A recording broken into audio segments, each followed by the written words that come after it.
Things will be different on the diamond when Major League Baseball makes its return just next month. But if all goes as planned, soon we'll hear the crack of the bat and the cry of play ball, and baseball's boys of summer will be back. Dean Reynolds reports. He swings the first pitch. Get ready for a whole new ball game. No high fives or hugs, no spitting, seeds, or anything else. No brawling, and of course, no fans. Baseball, amid the pandemic, will have 60 rather irregular season games featuring changes bordering on heresy to purists. Designated hitters in both leagues, extra innings to start with a runner on second base, relief pitchers forced to face at least 3 batters.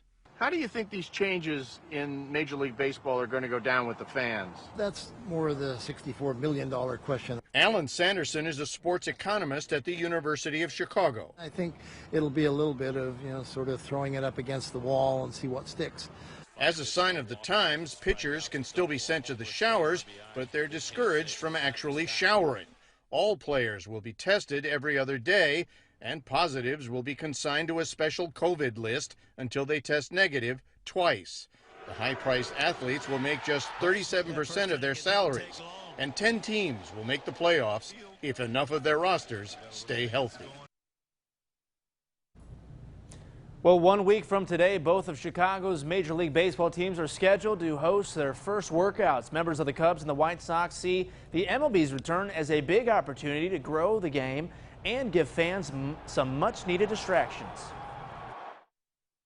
I think we need to do everything in our power on both sides of this thing to grow the game.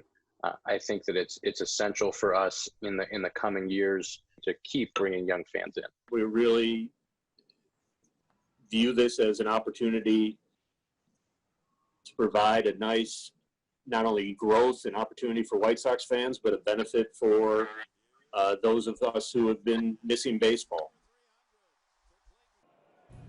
MLB players are expected to be in their base cities by Wednesday. And the NBA released the schedule for the rest of its season. There will be 88 games among 22 teams. They will all play at 3 stadiums at the ESPN Wide World of Sports Complex in Orlando, Florida. The restart of the season starts on July 30th and goes through August 14th. At least 52 of the games will be broadcast on TV. Indiana Pacers and University of Illinois basketball PA announcer Tim Sinclair will work inside the NBA bubble when the league returns next month in Orlando. Sinclair says he's not sure what a public address announcer does with no public, but it's all part of a once-in-a-lifetime experience for the Illinois men's basketball arena voice as he heads to Orlando for the return of the NBA next month. It's always an honor to be asked by the NBA because they don't have to choose you, so that part is cool.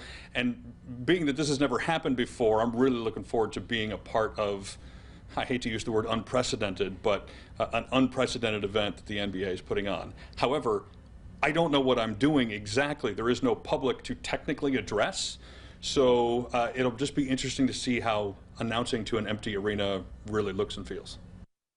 Sinclair was picked by the league to be a PA voice for the fanless event starting July 31st at Disney. He leaves July 11th and starts his mandatory 1-week quarantine July 12th. We'll be right back with a final look at the forecast after the break.